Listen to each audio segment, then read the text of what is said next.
Holy God, we thank you for the break we've had, for the meals that we've eaten, and as we come back together again to continue this study, this review.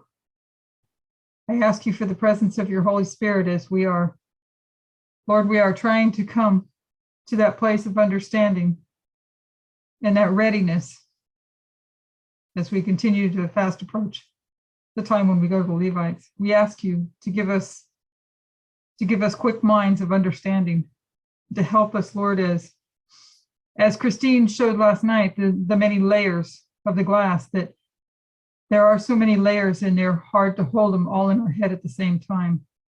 But we know that you will help us, that you will guide us, you will direct us, and that you will bring those lines all together, that they'd all make sense, that we could come into a right understanding of the message that we are to know and the message that we are to give and to teach.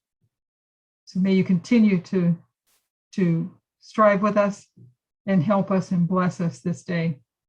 We thank you for hearing and answering our prayer, and we ask in Jesus' name, amen.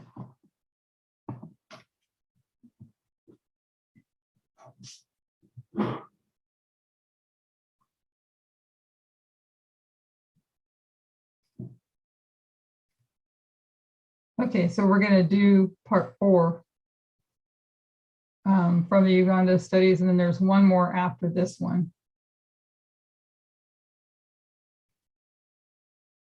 And I think that's actually a couple weeks away because we have a couple other things in between.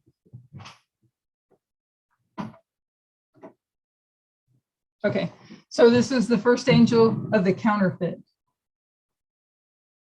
And I think I want to, let me get out of here real quick, if I can. I'm going to sort of jump to the end real quick, just as a review, because most of this has already been shown before. We've got the line of the world, or the line of the Nethinims down below, and the line of the priests up above. And as Christine showed in her study, and then and Donna had it in hers as well, this is the priest line, but how we have the 5-way marks, 1989, 9/11, 2014, 2019, and 2021.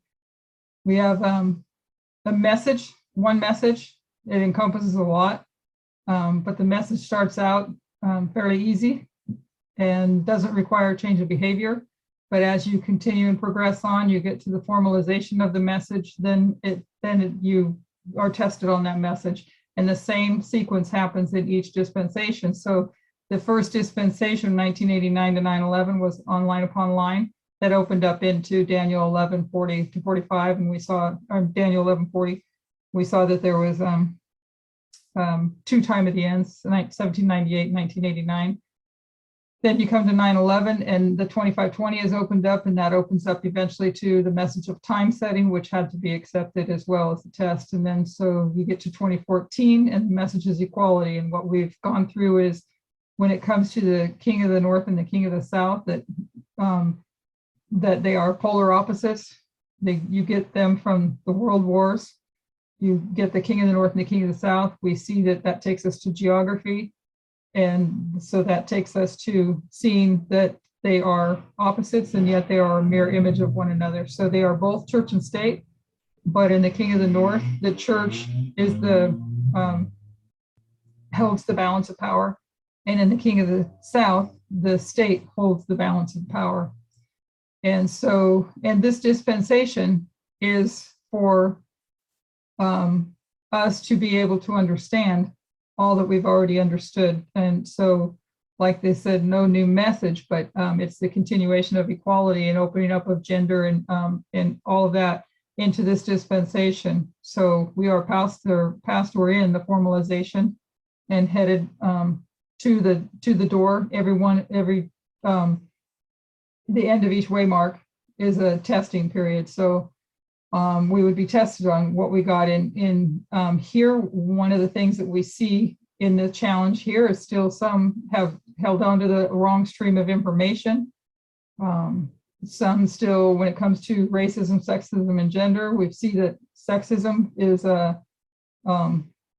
many are challenged on recognizing sexism and coming through to that. So anyway, so that is the line here for the priests. We see that you had a 10-year period that began before 1989, where you had the moral majority, Jerry Falwell, and the work that he did with Reagan. And then in 1989, you have Michael Moore in his documentary here, 1989, Roger and Me, and AOC was born on October 13th, 1989. So we saw that they could both be placed, Michael Moore and AOC can both be placed at 1989, and marking Michael Moore as the first angel down here to the Nethinims. And we saw in 2014 the different documentaries that came out, and that 2014 was a catalyst to this to the line here for the Nethinims. We saw the two streams open up at the same time. We saw, let me back up first for a second. What was done was a comparison of 1989 to 9/11, which was the plowing for the 144,000 that lined up with 2014 to 2019, because this is the time of the end for the Nethinims, and then their next waymark. So this period here was their plowing. So we compared the plowing of the 144,000, plowing of the priests, with the plowing of the Nethinims on when they started 2014.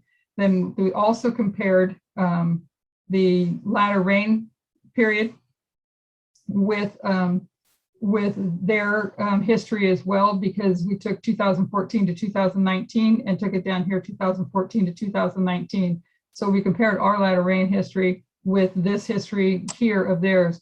What we saw was the midnight cry message that came out in September to October of 2018. And we saw that they had a midnight cry message of September, October of 2018. The Trump prophecy claiming that Cyrus is God's anointed. And then, like I said, 2014 was a catalyst to, I think this is when his movie came out, the 11/9 movie came out. And that Trump was a president illegally, his dictator, last president. And you had Hitler here, and then November 9/11, and then 11/9. So that's kind of a real fast overview, but we'll go back through as we go through the notes as well. And we saw that it is the conservatives that enact the Sunday law, and that it is the liberals that the Nethinims will come out. The Nethinims will come out of the liberals. And then this was a little bit of history of a little bit that overlaps with the previous study that Donna did and Christine did last night, showing the true and the counterfeit of the true king of the north and the counterfeit king of the north. You had the beginning, sin enters in, and there's the first sacrifice and the sanctuary service is started. And so Satan counterfeits with paganism. It's a theocracy, church and state, and you have Samuel, and it's a theocracy, church and state. We compared and looked at Darius. And then when you get to the cross, God split church and state, separated them. So then Satan has to separate church and state. So you go from paganism to papalism. So we'll go through this more with the study. So I'll go back to the beginning then. Any comments or questions? Okay. So we won't go through each thought comprehensively. For example, the lines of the counterfeit were done at the school. So if you want to see that expanded upon, it was done more comprehensively, that she recommends going to the school. But we need to touch enough that we can make a few key points. We started by considering where we are on the reform lines. In 2019, as the Midnight Cry was presented at the same time, but not presented, not part of the Midnight Cry message, we were becoming aware of the line of Christ. We were doing some refinements on how we understand the end of ancient Israel. And this is Elder Tess. I personally wasn't sure why this was being brought to our attention when it seemed so disconnected from the messages that we were presenting. She's talking about the line of Christ. As we saw the three repeating patterns, the three fractals, it became clearer about where to place the waymarks of the end of ancient Israel. In the Bible conference in Germany, we found that some of our brethren no longer had faith in this movement. And all of those lines that we had been studying, we suddenly understood why God had brought them to our attention. Because the end of ancient Israel is our closest, really our key history to explain the end of modern Israel. And when our understanding of the end of ancient Israel was refined, and you saw the cross connect to 2019 in a way that is watertight, that reform line proved the accuracy of this movement in a way that no other reform line could. It showed the mistake of the first angel. It showed the correction of that mistake by the second angel. It showed the separation and the shaking just before the shut door. And those 3 points alone, all experiences of the first group called, prove that this movement is right and those who leave us are wrong. And we'll see that line here coming up. So partly based on that reform line, the line of Christ, we built the following model in our previous study where we have a shut door. November 9, 2019, we had a shut door. And we show that the primary application of the cross comes at this waymark. So we mark the cross at November 9, 2019. Prior to the cross, you have the experience of Gethsemane and the trial. So this history here before, looking at the line of Christ before the cross, was Gethsemane. You have Judas leave, then you have this painful experience of Christ. It's described as Christ's last great battle with Satan. And it's here that the great controversy was won. So he has his last battle here with Satan, and the great controversy was won. And when we look at this period of his life, we make application of Isaiah 52:14. Ellen White actually makes application using Gethsemane there too. There's where that comes from. Christ's last battle with Satan, you have the painful experience of Judas leaving, the separation within the movement prior to the shut door. You have the painful experience of Gethsemane, which we understand as being described in Isaiah 52:14, where we apply this to Christ. It says his visage was marred more than any man, and his form more than the sons of men. So that explains our experience before the shut door. Then we had to have a secondary line in that history that says that from the time of the end to the shut door is 30 years. So we saw that from 1989 to 2019, it was 30 years of training for the priests. So this is the line of Christ as a priest after the order of Melchizedek. When we constructed this reform line based on the training of the priesthood, when Christ turns 30, his training to be priest is completed. And that is when he's baptized. So we mark the baptism here. So if everybody, I don't know if you're following that. So she's marking the cross at November 9, 2019, and also the baptism, taking two histories and laying them on top of each other. So he's recognized, he's ready to go to work, and his work is that of a priest. But he does not go to work. There are to be some finishing touches of his training, or Ellen White calls his preparation. Instead, he goes to the wilderness. Ellen White says he goes there to be alone, to consider his mission and work. And keep in mind, as we read this, this is the dispensation we are in, and we are priests. So think on these things in that terms, okay?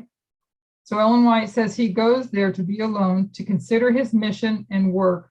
By fasting and prayer, he was bracing himself for the blood-stained path that he must travel. So we read this yesterday, and I wanted us all to consider what this means for us. Why do we have this space between Raphia and Panium, between our shut door, completion of our training, and when we go to work? So why do we have this space here?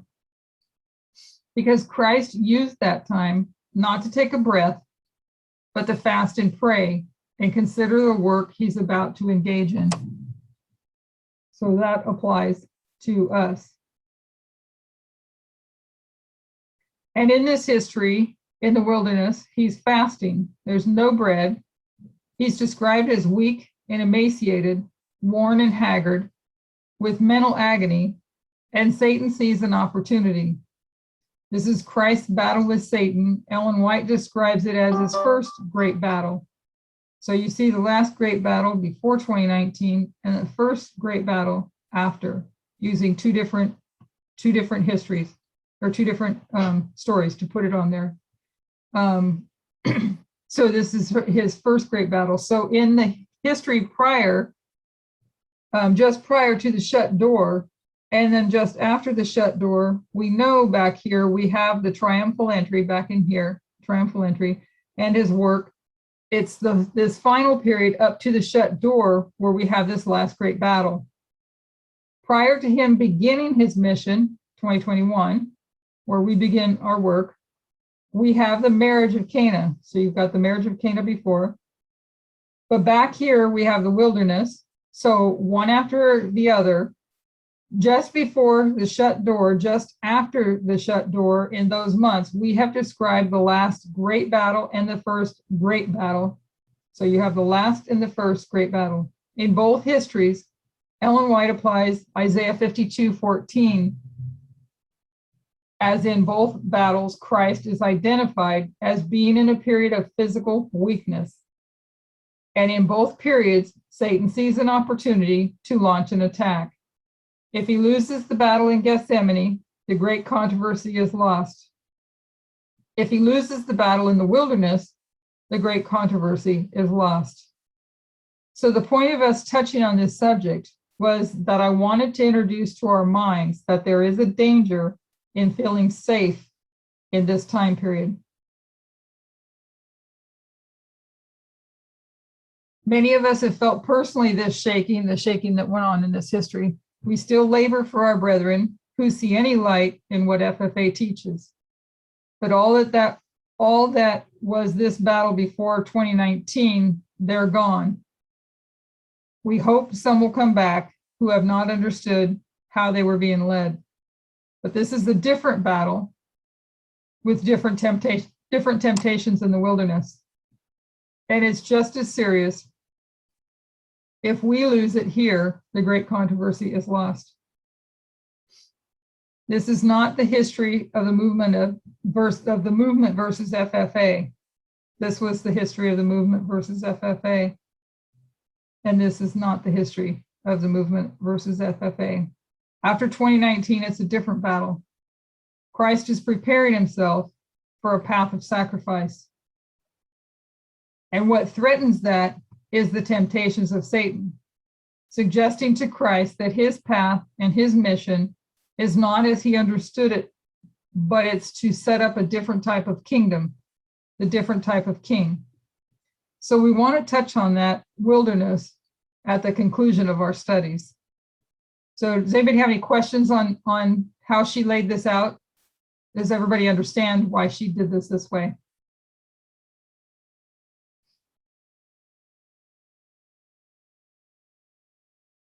Okay, so we'll go ahead and go forward. So just to reiterate that on the line of Christ, when you look at the line of Christ, the cross lined up with this as the primary waymark, marking this, the Battle of Gethsemane, or his time in Gethsemane.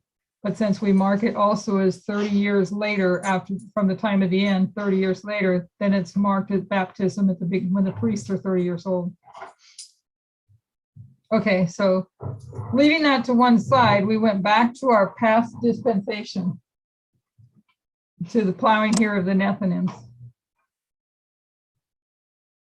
It's our past dispensation, and it's the plowing of the Nethinims. The compare and contrast that showed a messenger being raised up, Michael Moore being raised up, how he worked in 2004 to begin preparing. So here's a 10-year period of time as well. Now remember, on this line, we can mark AOC as her birth and Michael Moore's movie Roger and Me. But this history here was, this 10-year history here is where he was here doing the work. So how he worked in 2004 to begin preparing. Then we find him at the time of the end. He's raised up here and he's going to have an increase of knowledge, develop a documentary, just as Elder Jeff had an increase of knowledge. and developed a magazine. And we've listed the conclusions that Michael Moore made in 2 key documentaries and how they have been demonstrated to be prophetically accurate conclusions. And that was the Fahrenheit 9/11 and then the Fahrenheit 11/9, the 2 documentaries. Bush was an imposter. This was after 9/11 in 2004. Bush was an imposter. 9/11 was used as an excuse for the Iraq War, and that the Iraq War was illegal. We agree with that prophetically. And this is the first angel of the Nethinims. And then you come to 2018, and actually 2014 was a catalyst for this history here. Trump was elected illegally. He's a dictator, last president. You have Hitler in November 9, and then 9/11 and 11/9. And from the conservative stream, you had the Trump prophecy where Trump is Cyrus and Cyrus is God's anointed. So you have the 2 streams. When you compare and contrast, you have the 2 streams for the Nethinims in their first plowing history, and you have 2 streams showing here in the plowing history of the priests. And then you have a midnight cry, 2014 to 2019. You have a midnight cry that takes place in September of October 2018. And then that's when this was done here as well, when Michael Moore's video came out. So they had a midnight cry as well. And you can see how perfectly aligned we all are, if that makes sense. We come to the formalization of their message, which is September and October, and you have 2 streams. You have the evangelical or the right, which I want to make the point, it's not just Jerry Falwell, it's also Steve Bannon. His mission is as religious as Jerry Falwell, just couched in more political language. We identified their description of Trump as God's anointed, and we find these 2 streams dividing America in many ways between conservatives and liberals. Based on that history of the plowing, I made the point last year to drive it home to our conservative brethren who were fighting against this message, that these conservatives rejected the first angel. They will not join us in the history of the Sunday law, because if you reject the first angel, you're not going to find light in the second, and you won't come out at the loud cry. It's the liberal stream that accepts the first angel. So marking Michael Moore as the Nethinim's first angel, it is the liberals that respond to that message. And you can see the division that it has brought to this nation. And we know that this is actually taking place around the world. Even if they haven't watched the documentary, they have seen enough to agree with its key points. Those people, when we call them out, some will come. So our hope for the Nethinims are the liberals, and that concept, the implications of that, created a shaking in the movement. So if you remember, when we were at this point and came through it, and we went through that in the previous Uganda study, when she has her, she shares the conversation with a friend that calls this movement conservative, and that gave different examples of why this movement should not be being a dictator and should not make people keep Sabbath, should not baptize, if you remember all that study. If not, go ahead and refer back to it. So you have the priests that come through this conservative liberal time, and as she's pointed out as well, that this was coming out of the conservative side was easy. It was easy to see, but it's not so easy with the liberal side, and that's where we have to actually really grow in understanding with the liberal side. That to understand that we, as you see, Michael Moore is their first angel. They have to have a second angel and a third angel, right? So who would be their second and third angel? Who will come in and correct and continue to move the Nethinims forward? Does everybody remember that? Would it be this movement? This movement, yeah. This movement. We become the leader of the Nethinims at Panium. And like as with here in 2012, 2014, 2014 was the change of leadership from Elder Jeff to Elder Parmenter. But in this history, we did not know it. Many of us did not know what took place back in this dispensation until far into here. So like as we did not know it, the Nethinims don't know it either, as of yet. At the Sunday Law, they know that we're the leaders of this movement. Then I read some messages that a friend of mine sent, and we saw where people have taken this study. These conservatives are trying to force people to behave. Whoops, sorry, hang on one second. Force people to behave to fit in with their idea of what is right and wrong. And late last year, there were rumblings in the movement as people started to suggest those conservatives are forcing upon people their idea of right and wrong. This movement won't baptize unless people accept our idea of right and wrong that is encapsulated in the set of vows. So what were the vows that they had issues with? People in the movement, and after 2019, what were the vows that people had issue with? So reform was, Go ahead. for meal, not eating, what is it? Dress, Sabbath, and baptism. Yeah, eating, dress. There was 4 of them. I don't think it was baptism, but that it led to baptism. It was the 4 reform vows that they had issues with, and that led them to come to the conclusion that that, because we won't baptize unless you keep the Sabbath, so we're forcing the Sabbath on them as well. So it led them to see that why would we even have baptism if in the previous history there was circumcision and then there was baptism, so why are we still doing baptism? So that's what happened to some of the people that were part of this movement after 2019.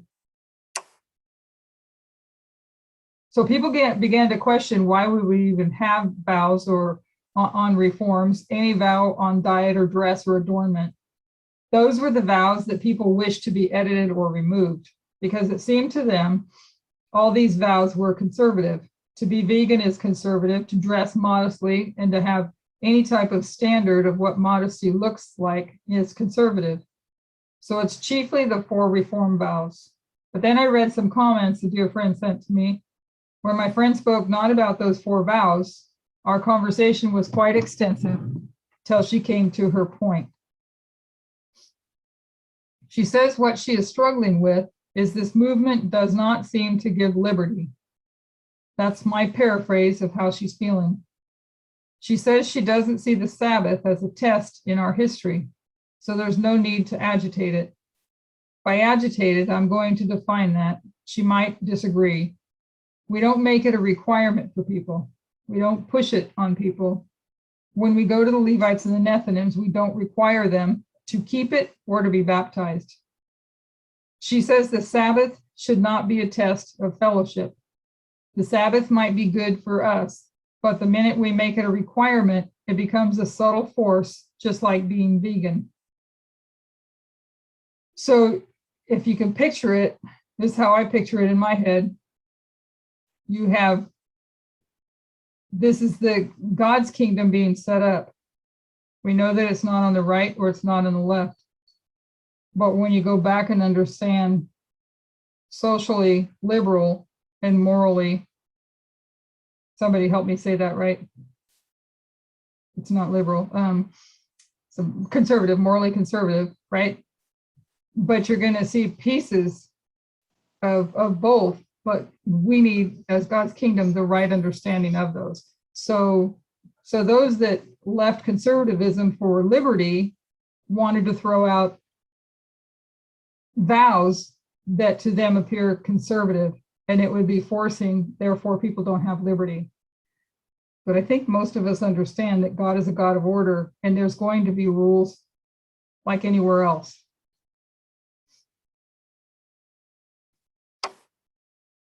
So she already believes that the vow on diet is force and against the law of liberty.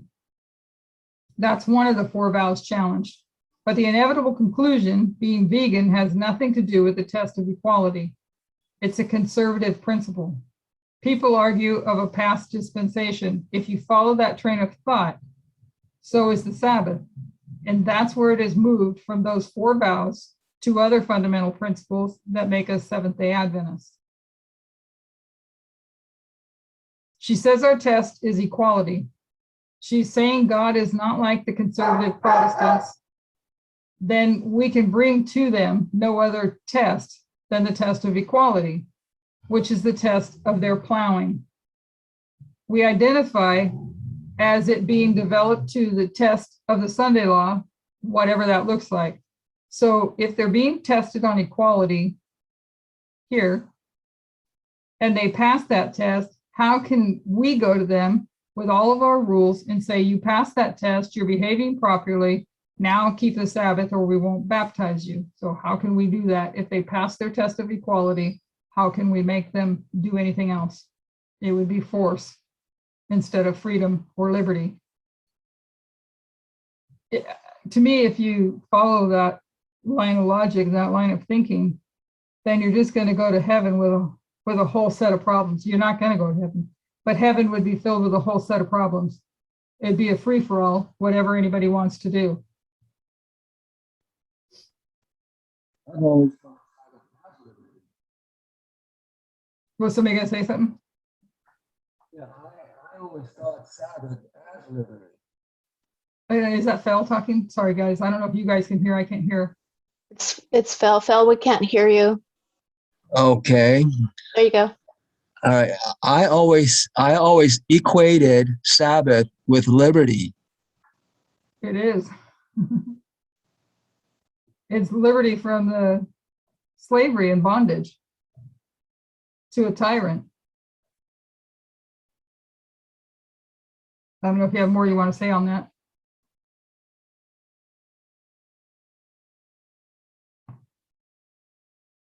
Okay, I guess not. Unless you were, because if you were trying to say anything more, I didn't hear anything.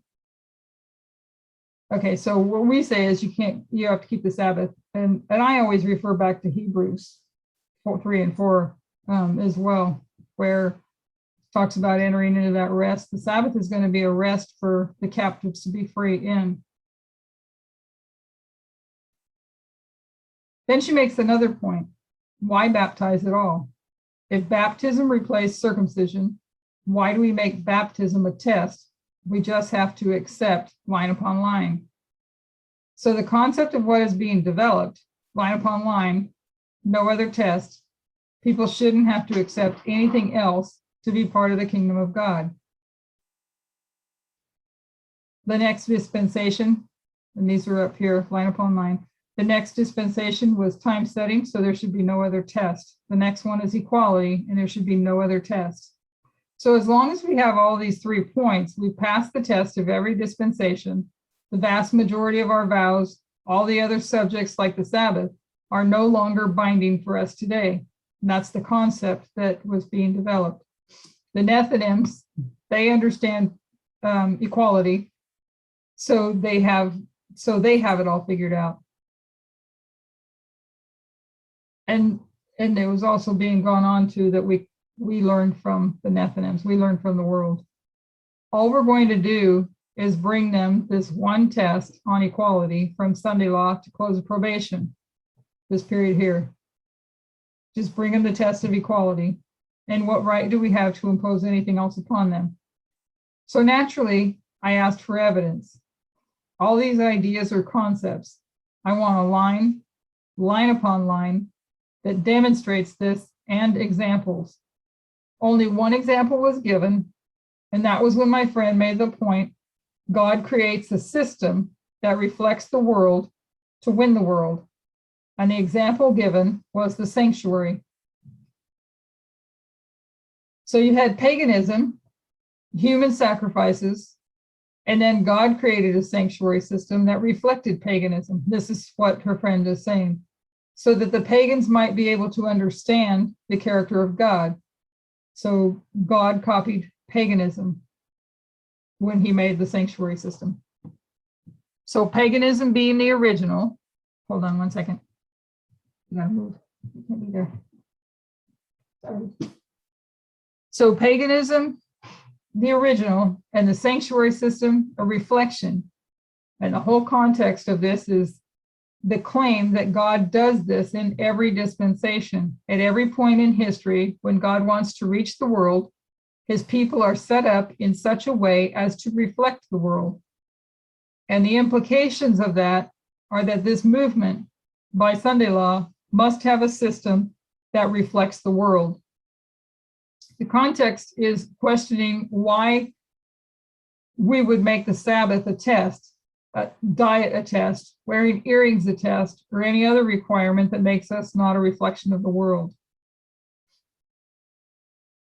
So we went back to the very beginning. We looked at Patriarchs and Prophets, page 120, paragraph 3, and Signs of the Times, June 17, 1880, paragraph 9. They explained how the sanctuary system came about, how in Eden, our parents sinned, and God introduced the sacrificial system. In Patriarchs and Prophets, she describes how Satan wanted to bring contempt upon the sacrificial system that prefigured the death of Christ. He darkened the minds of the people with idolatry and paganism, and then he led them to counterfeit this system. So we have the spirit of prophecy telling us that God instituted the sanctuary, the sacrificial system in the sanctuary, and then Satan copied it. Someone asked the question yesterday. They thought that this sacrificial system wasn't counterfeited until after the flood. The Signs of the Times article talks about the system that God set up after Eden of sacrifices was corrupted before the flood. So Satan was already counterfeiting this before the flood. We have this picture of the time before the flood. I grew up with the Adventist picture that it's just all these people having too much fun. They're eating too much, they're partying too much. But I think that's a misunderstanding of that history. When you start reading quotes in context, the time before the flood is described as a time period of incredible abuse, human sacrifices, child abuse, sexual slavery, the control of the weak by the powerful.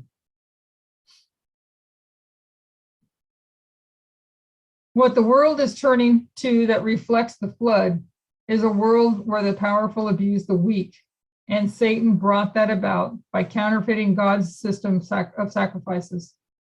So it is not the sanctuary that's a reflection of paganism. It is paganism that was a counterfeit of the sanctuary system. Counterfeit priests, counterfeit temples, and counterfeit sacrifices, just like we saw in Donna's presentation. They had the priests, the altars, and the temples. And down here you have the priests, the altars, and the temples. And this is one of the fundamental differences between the perspective of my friend and I, because it shows how they believe God relates to the world, saying that they believe that God copies what Satan does so that we can then get close to them and lead them to God. To me, it sounds like lowering the standard. And how can you bring them to the right place if you lower the standard? That was my thought. We're supposed to be reflecting God's character, not the world. Right. So we began to do this line of the counterfeit. We began it back at the very beginning, really back in Eden. You had the first sacrifice, and then you had it counterfeited. The sanctuary system, and then it was counterfeited with paganism. Israel, the church and state, counterfeited by Babylon, church and state. And this is all what Donna showed as well. You had Israel that was church and state, and then you had Babylon that was church and state. Here and here. Those counterfeit systems run side by side at the cross. God puts an end to that system. Sorry, I'm looking at here. At the cross, God puts an end to that system in two ways. He ends sacrifices, so the sacrificial system ends, and then he separates church and state.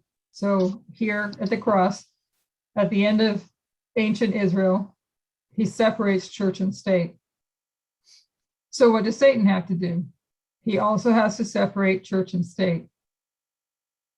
He has to end the sacrifices, and he has to separate church and state. So the first one, sacrifices, came to an end at the cross.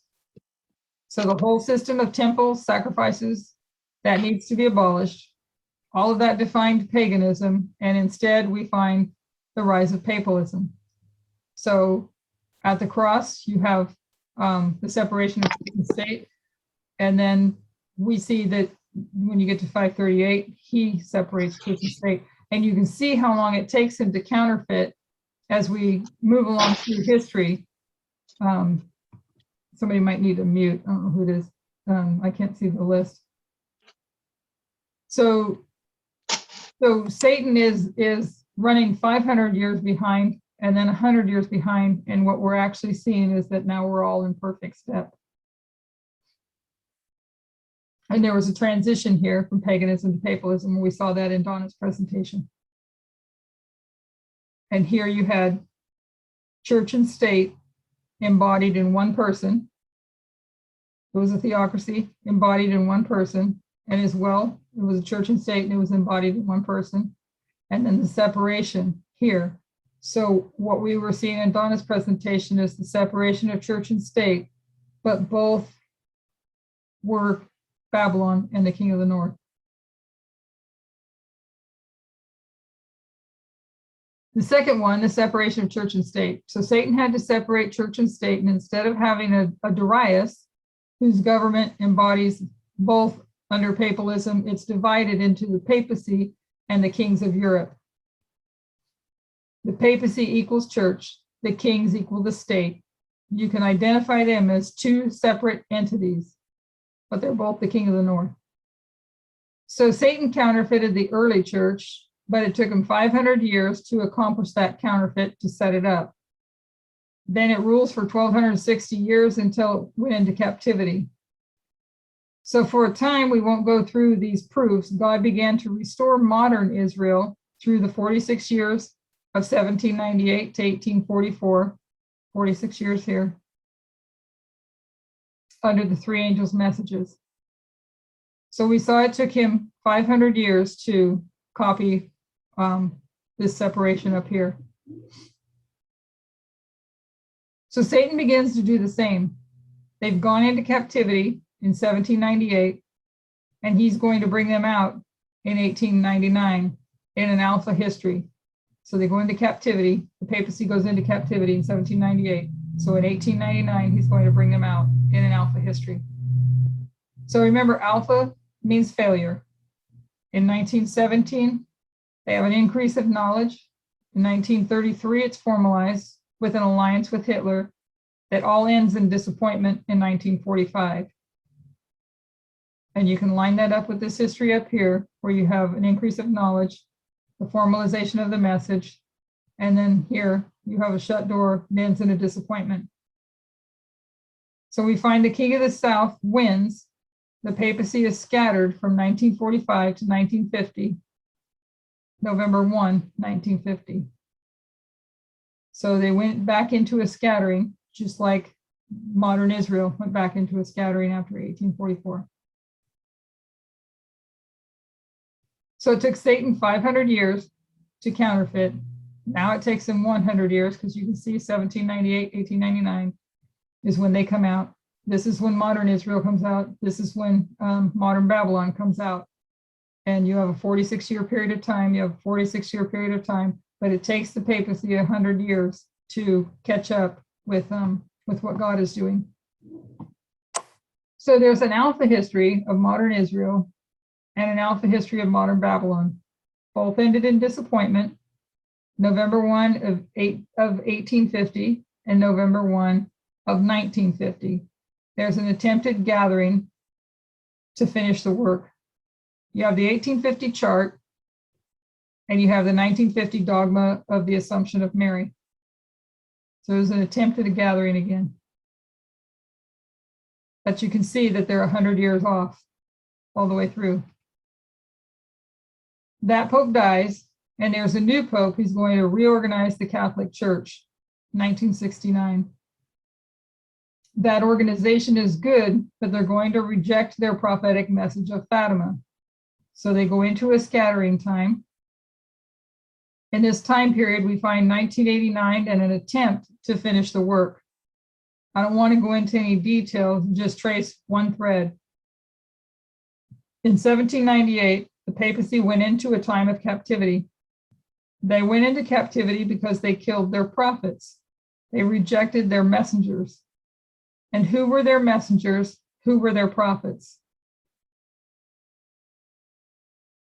It's on the screen, but if anybody knows it without looking. The Jesuits. Jesuits. Yeah. So if we remember that it was like 25 years before, it's in the great controversy, about 25 years before 1798, when the persecution almost wholly ceased, and that was because the Jesuits were abolished. So they killed their prophets, they killed their messengers, which were the Jesuits. So it's the Jesuits back here. You come to 1989, John Paul is half right and half wrong. We went through that half right, half wrong with Elder Jeff, and we were comparing it to John Paul as half right, half wrong. He knows what he needs to take down, the Soviet Union, but he's in open war with the Jesuits, so he's half wrong. So he knows he needs to, 1989, John Paul II knows he needs to take down the Soviet Union, but he's at war with the Jesuits. So he's rejecting his prophet again. So they went into captivity at the very beginning because they rejected the prophets back here. So who's going to do the work at the end? You must have the prophets. They're messengers. It must be the Jesuits. So without proving it, I just wanted to trace that thread all the way along. It was the Jesuits who they were meant to accept. In 2001, we find the rise of one prominent Jesuit. I want to remind us about a history of success. At the time of the end, you have both leaders arrive. So here for our history, you have both leaders here.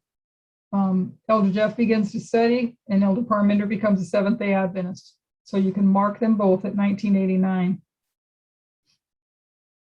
We had quite a discussion in the school about the resurrection or the healing of the deadly wound.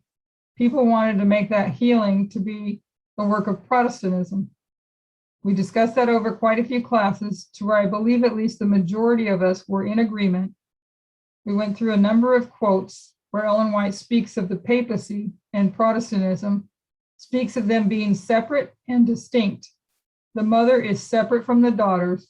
She's going to give us those quotes, separate from the daughters, and the point being that it is the papacy that is clearly the one that gives the deadly wound, and the one that is healed, not Protestantism. So the first one was Spalding and McGann, page 1, paragraph 4. It's where she says the mother is not the daughters, the papacy is not Protestantism, but separate and distinct from them. We went through that whole paragraph in context. And then the second one is Great Controversy 578, paragraph 3, where she speaks of the two beasts, the lamb-like beast and the leopard-like beast.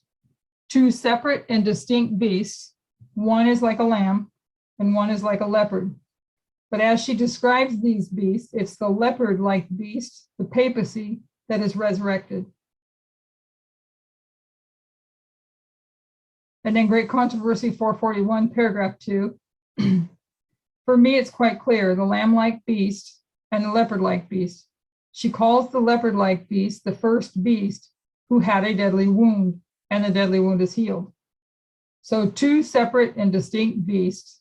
It is not like the lamb-like beast that received a deadly wound. It is not the lamb-like beast that received a deadly wound. Remember, one of his horns is Protestantism. That horn did not receive a wound. That lamb-like beast has no wounds to heal. It's a separate and distinct beast that is wounded and then healed. So as we trace the counterfeit, whatever Protestantism was doing 1798 to 1899, Protestantism was not the counterfeit, is not the counterfeit. It was not wounded and therefore it's not healed. So this is the counterfeit is the papacy. The papacy that receives the deadly wound, and the papacy that receives the healing, that is healed and resurrected. The healing of the deadly wound is specific to the papacy, as is the subject of the counterfeit. Protestantism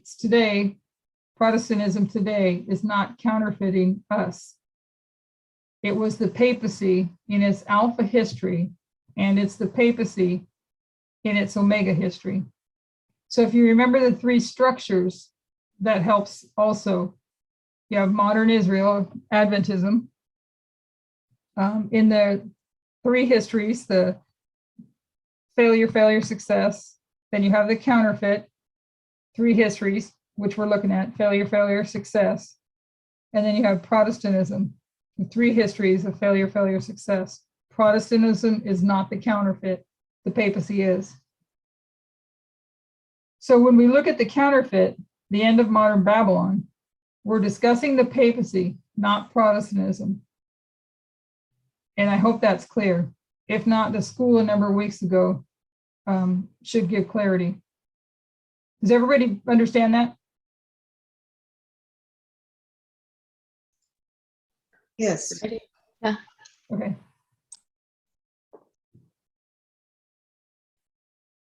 So at the time of the end, you find both leaders, the first and the second, John and Christ, in the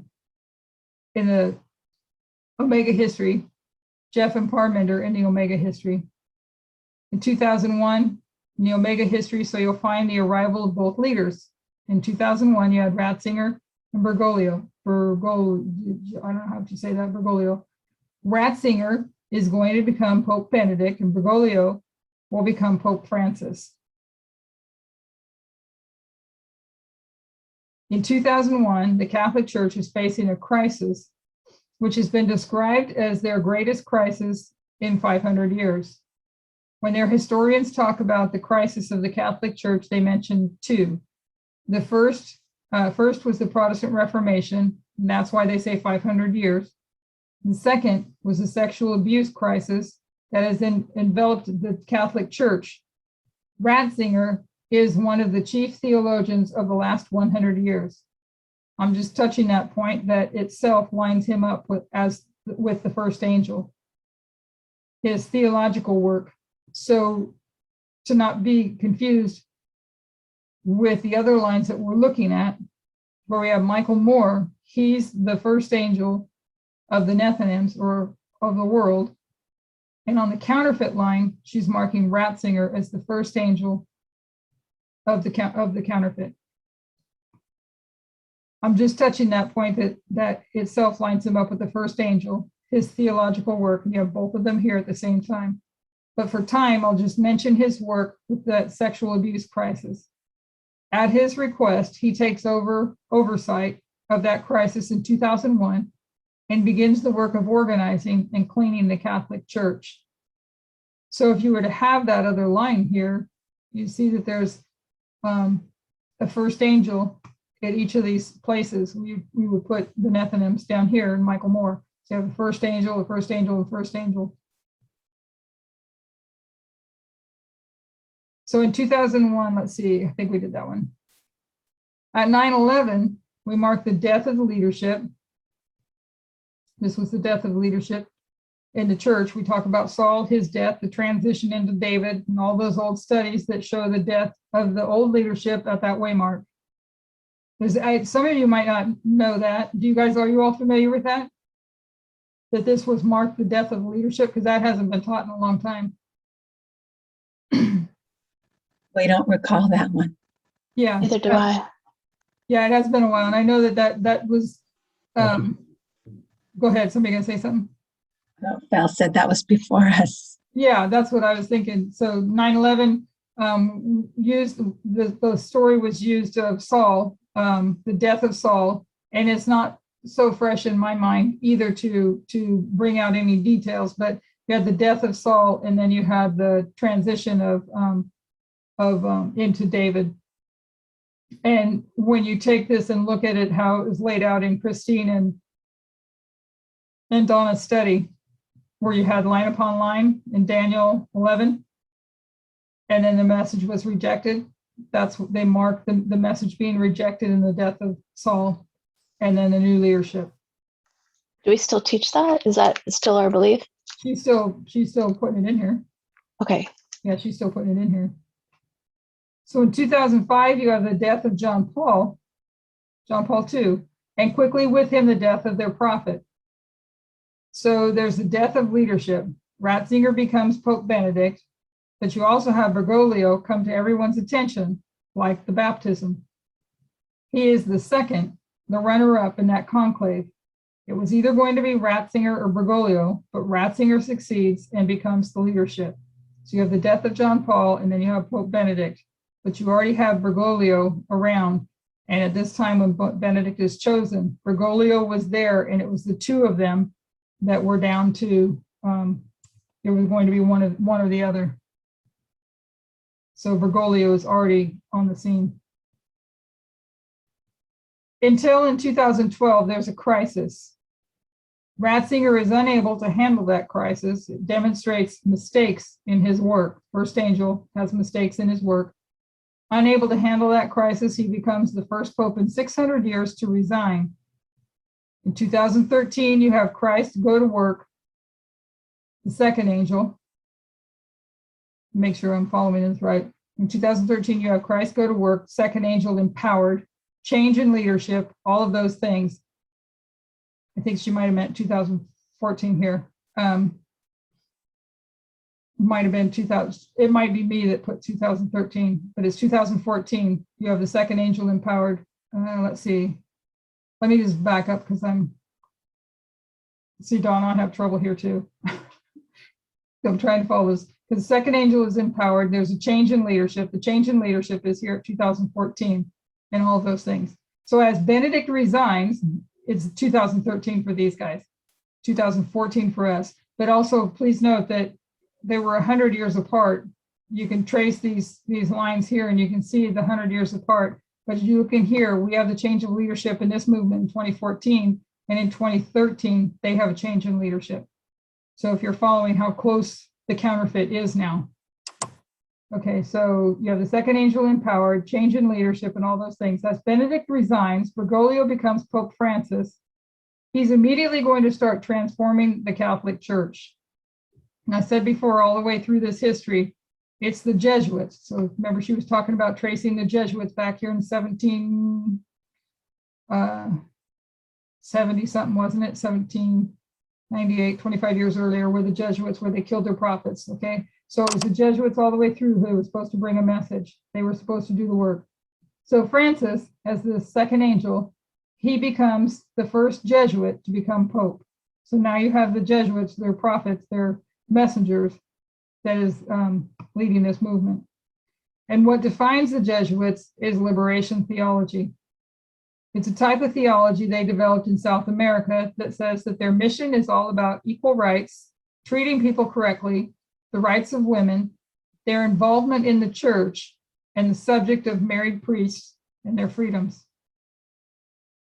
And we saw from the recent camp meeting where she talks about the rights of women, which talks about feminism, cultural feminism, liberal feminism, and radical feminism. We saw where Francis is under the heading of cultural feminism, and women do not have the rights that they're fighting for. They have their place, and that's to be their nurturing harmony, bringing harmony to things. Okay, so, but particularly to take interest in the welfare of the weak, the poor, minority groups, indigenous populations. It's all about civil rights. This is the second angel now, correcting the mistakes of the first, liberation theology, all about rights and freedoms, all about civil rights, people's equal rights. So just a point, they become an accurate counterfeit. Elder Jeff, Pope Benedict, are conservative. Jeff and Benedict are conservative. They do not believe in a message about equality. The change of leadership starts to undo their mistakes. You have Francis, you have Parminder to undo their mistakes. They start to teach a different model of the nature of the kingdom. So from 2014, specifically to 2019, he begins in 14 here. The bookends of 14 and 19, these be our waymarks. You have bookends here. There's 3 specific things that Pope Francis does that transformed the Catholic Church in this period of time. The first one is 2014, he calls a Synod on the Family. This is all about the rights of how we treat divorced people and homosexual people. The second was the Amazonian Synod. He begins planning that in 14, and this synod occurs in 2019, 5 years in preparation. This is all about married priests, equality for women, and the treatment of indigenous populations and minority groups. This all comes under this liberation theology that he believes in. Can you guys, for those at least that have been, maybe others as well, but especially those of us who have been reading the Radical Feminism on Wednesday night, and then thinking back on her, on the recent camp meeting where she showed how Francis really views women, the need to understand the differences in liberal feminism, radical feminism, and cultural feminism. How to identify. So that was the Amazonian Synod. So it all comes under the liberation theology that he believes in. The third is how he starts treating the College of the Cardinals. He begins appointing many more cardinals till by 2019, he has a liberal majority. In just 5 years, he's appointed more cardinals than John Paul did in 2.5 decades. So he's transforming the Catholic Church to liberalism and to equality, the treating of the indigenous populations, homosexual people, women. Can you see the counterfeiting? If you were to put the line of the world here in the liberals, what they're going to be viewing? So in this time period, we know he takes over leadership in 13, but the transformation of the Catholic Church begins actually in 14. So he takes over leadership here. Transformation begins here in 14. And you have 2 sides develop. First of all, the disciples of the first angel and the disciples of the second angel. So you have the disciples of the first angel here, and you have the disciples of the second angel here. The disciples in our movement, we had 2 sets of disciples to develop, and I'm using Elder Jeff's language, not ours, if it seems strange to phrase it that way. Some of us heard it ourselves in Cottonwood, when I'm pretty sure it was Cottonwood where he said it, that there were 2 sets of disciples, and that Parmenter had his disciples and he had his. And that's what Elder Jeff identified and spoke of. This concept did not come from us. But Elder Jeff identified 2 sets of disciples. His own, he's the first angel, and Elder Parmenter, he's the second angel. Elder Jeff's disciples are conservative, and Elder Parmenter's disciples are liberal. And those 2 sides became completely polarized. Over this time period, in the Counterfeit, you have the development of 2 sets of disciples. Benedict, the first angel, he has his disciples and they're conservative. And Pope Francis is the second angel, and he has his disciples and they're liberal.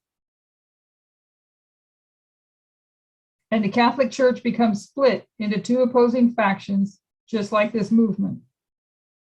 So that's the crisis they are in, and it all came into the open in 2019. So in 2019, it comes out into the open. In April of 2019, let me close the door. You can see there?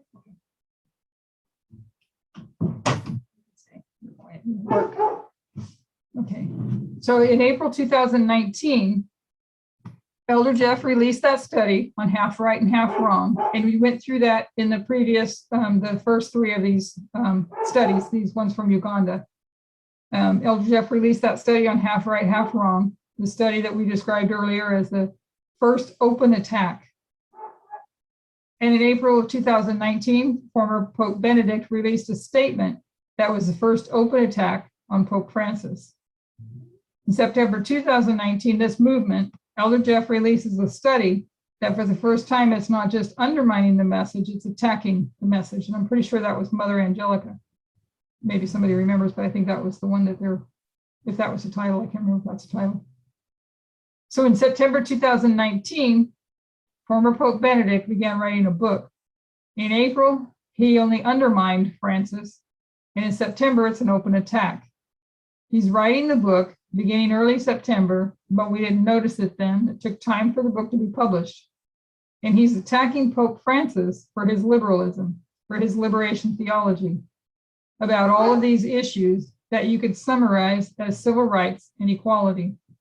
So you have in 2014, a change in leadership from Elder Jeff to Elder Parminder, the first angel's message, and then you have Parminder as the second. Parminder's disciples are liberal. This is Jeff saying this, and or not saying the liberal conservative thing, but that's how it comes out. But Jeff is saying that there's two sets of disciples, and then we see that his disciples are conservative and Parminder's are liberal. So we have the same thing here in 2013, where Benedict resigns and Francis becomes the Pope and begins to to transform the Catholic Church into this liberation theology, all about equality. Benedict was the first angel and conservative, and Francis was the second angel and liberal.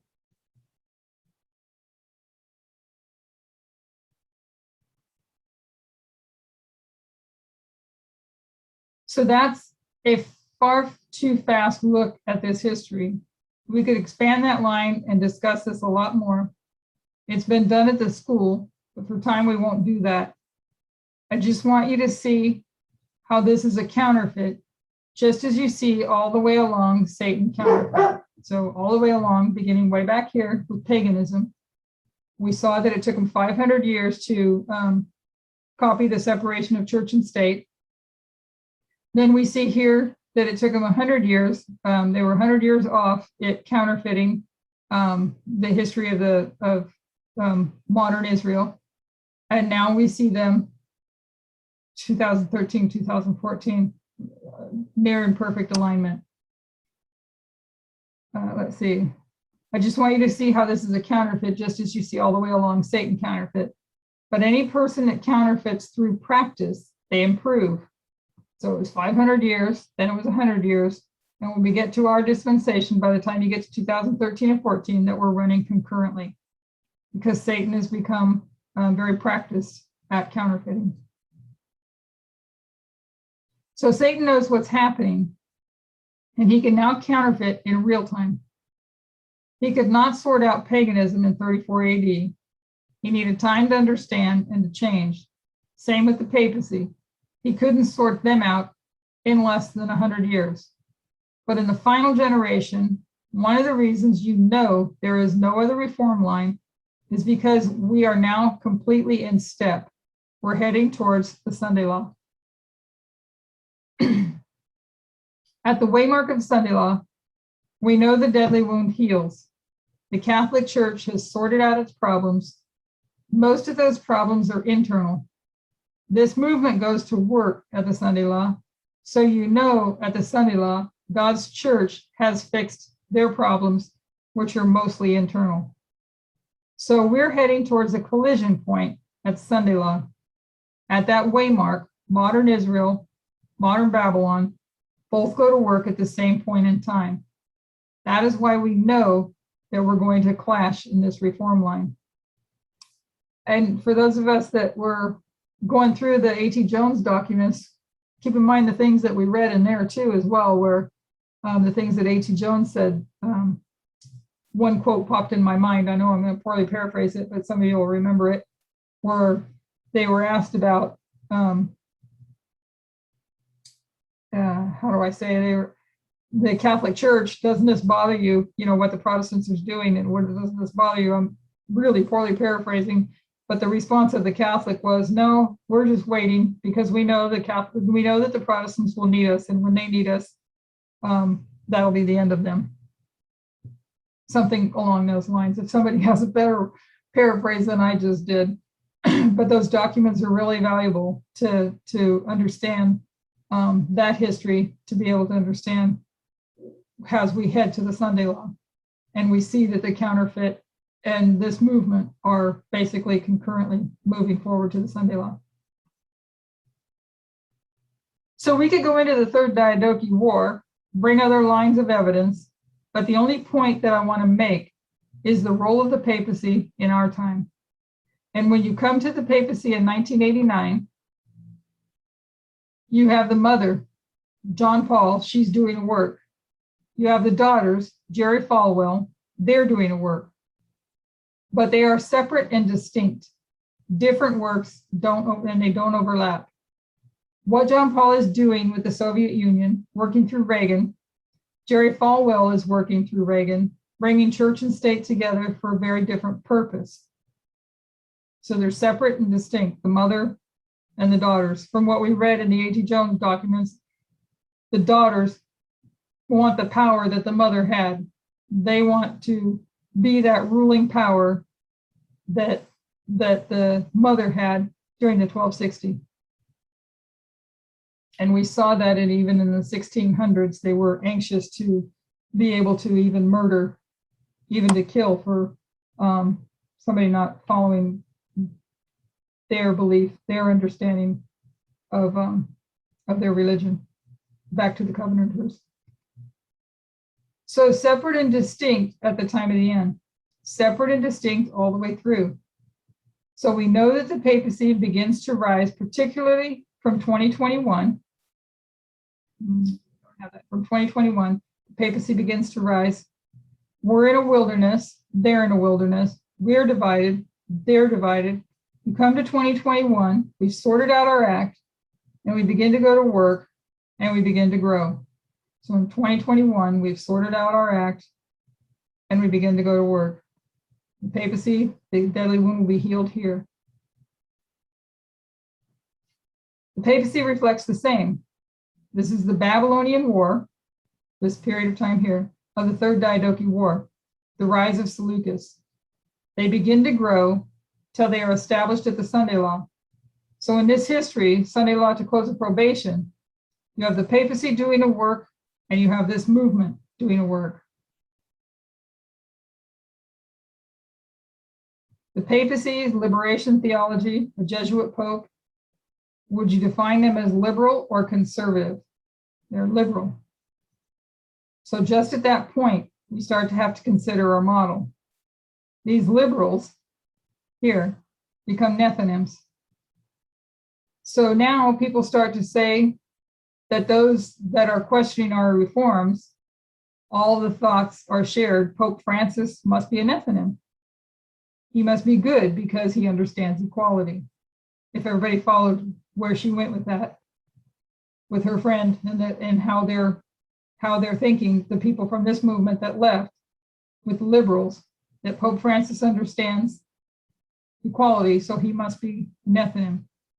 So if you can see, we have to have an understanding, a true understanding of equality, of God's kingdom, the nature of the kingdom, and the right equality. Another thing to think about is how easy it is for people to take the path less resistant. I don't know if everybody understands what I mean. We can be by nature want to take the path that is the least resistant, the easiest to follow. And when you don't have to give up certain things. So you can see the test that the liberals will have as they go into this history. So the Pope will join us because isn't the test equality? This is what their logic is leading them to. And isn't he passing the test? In fact, in this dispensation, 2014 to 2019, the test is equality and he is passing that test, the defining test of that dispensation. So the Catholic Church, the papacy, must be a good movement that's going to join us. It has it all figured out. That comes back to my friend's questions. If the Sabbath isn't binding, what separates us? Why would we go to Francis with any type of testing message about the Sabbath? Why would we bring to him our old conservative tests of past dispensations? Can you see the problems with their argument? Even if you don't have all the answers, you can see the natural conclusions. And they're identifying them when they say Pope Francis is a Nephilim, because we only have one test and he's passing it. When we come back, we'll discuss that dilemma.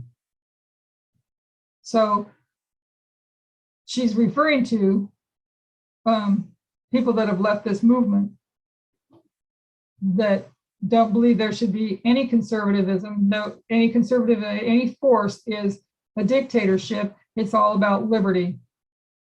And so you can see people that were in this movement that are understanding or seeing Francis to be passing the test of equality, therefore he must be a Nephilim, if you followed that.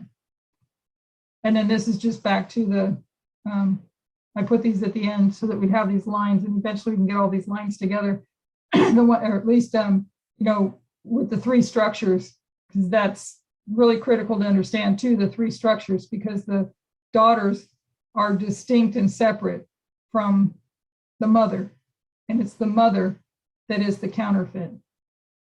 Any questions?